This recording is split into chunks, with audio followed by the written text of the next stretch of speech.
Hey Weirdos, Evan Jarvix with Make Oklahoma Weirder here, and it is Sunday afternoon, September the 27th, and we're doing another vlog to cover some local music. Gotta kick this thing off with Scene Skeleton. If you're not following Scene Skeleton and you're involved in the music industry in any way, you need to be following this account. You need to be looking into these events that they're doing and hopefully signing up and getting involved because it's a very cool resource that is just being offered out of the kindness of these people's hearts. Like, seriously. Scene Skeleton is a new thing from Chad Whitehead, who's with Tower Theater. It is a series of internet online live stream panel discussions that go into a different aspect of the music industry every week.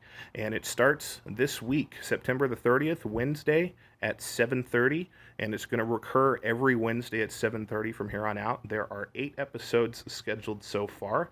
I am signed up to all of them and thoroughly plan on attending all of them.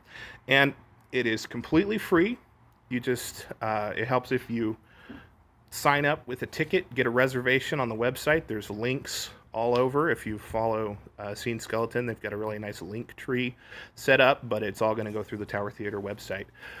But this is just an amazing resource, and it's something that I'm so thrilled to see because there are so many artists that just aren't quite sure how to get started on things, aren't sure how to take things to the next level. This first episode that they're going to have this Wednesday is all about agents, music agents. And honestly, I don't know that much about agents. I've never had one. I've never been one. So I'm looking forward to checking this out. I also submitted a question because when you sign up, and get your tickets, again, for free, they have a little questionnaire that you fill out letting them know who you are, what you do, but also if you have any specific questions relevant to the topic, you can ask those up front and they will tailor the discussion to what they are sent. And this is already proving to be true because I signed up early on and asked, hey, I don't know anything about agents. What's the difference between an agent and a manager?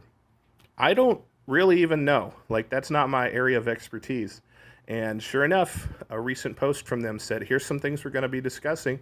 And one of them was, what's the difference between an agent and a manager? So there's no dumb questions.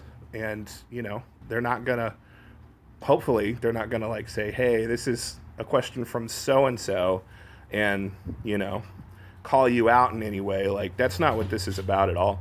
This is just here to support musicians, support people who are on the scene, who want to do better and can do better and have the resources to do better, but don't necessarily know where to find them. And it's a great way to get a lot of questions directly answered.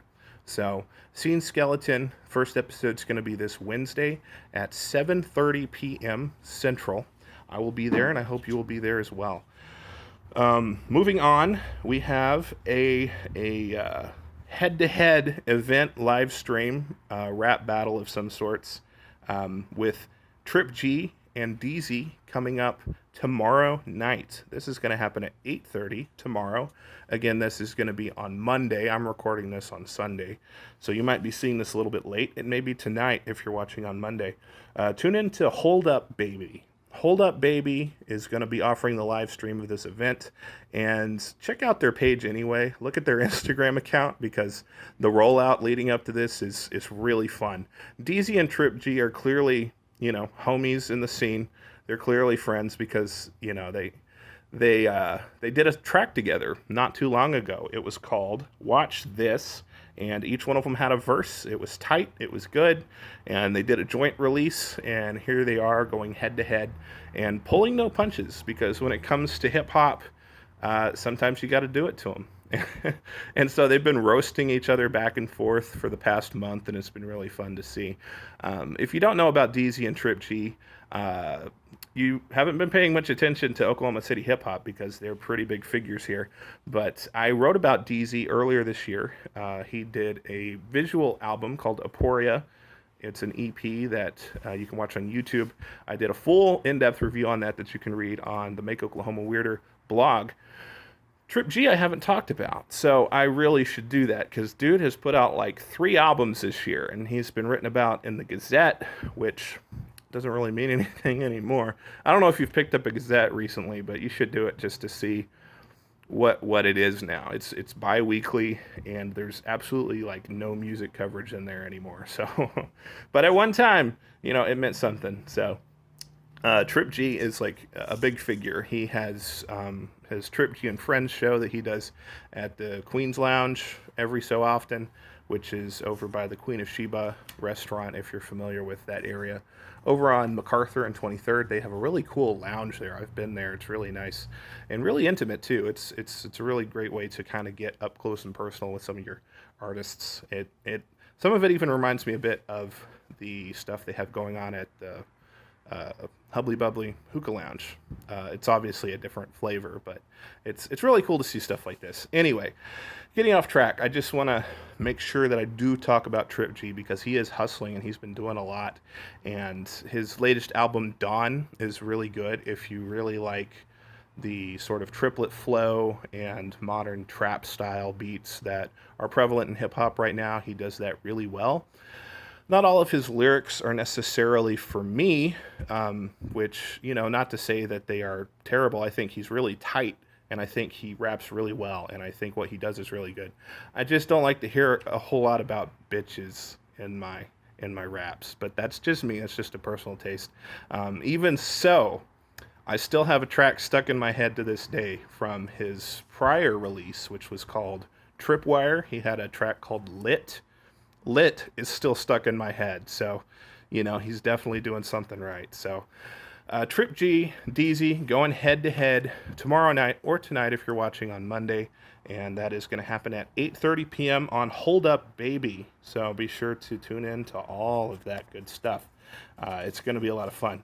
Got to talk about Dr. West and The Thing, who dropped their debut full-length album over the weekend, Friday through Bandcamp and all the other platforms.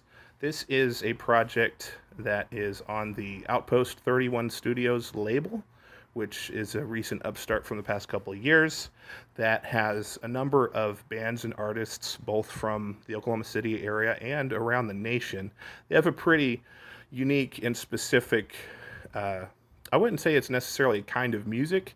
They are definitely open to different styles of music, but there's a brand identity going on here. I'm pretty into it. It's alternative. It's kind of underground. It's a little weird, a little sci-fi. I like it. Dr. West and The Thing is kind of a flagship project over there because this is a studio that's run by Kyle Mayfield, who you may know from his work as Larry Chin and a number of other bands that he's been in over the years. And he is also the sole member of Dr. West and The Thing.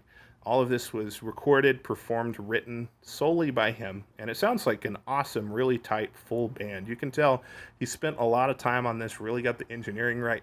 It sounds amazing, and it doesn't just speak to him as an artist and his project, it speaks to the label as well. So check out Outpost 31 and also follow them for all the stuff they've been doing. It's really cool. But Dr. West and The Thing, it is a self-titled album, and if you're familiar with Larry Chin, it's kind of like that in tone, but a little bit more up-tempo. He says that he drew some inspiration from punk rock, and you can definitely hear that, especially with the lead and opening single. You get a bit of edge there that's really nice, but it isn't always all cylinders firing all the time. He also loves to get into his introspective side too. So it's just a great sounding album, and I know there's more going on in the lyrics because any Kyle Mayfield project always has a narrative to it. So I'm really interested in listening to it more in depth and mining more out of this album because there's still a lot more for me to get out of this. But I'm loving this album. Highly recommend it if you're into that sort of alternative rock and roll stuff that is not so much dirty and gritty and around the edges. It's very, very kind of clean, but it knows how to treat its edges, I guess is what I would say. It's not mixed in a dirty way. Like, it's really crisp, and when it knows to get harsh, it gets harsh, but in a nice way. Deadweek. I'm going to close off with this real quick. Deadweek is a new band. They have a couple of singles out. They have a Kickstarter, and it needs some help. and they're trying to raise money for a new EP. It's they're trying to raise a few $1,000s by October 15th, which is coming up pretty quick. They need a lot of help, so Deadweek is a pretty cool rock band, and help them.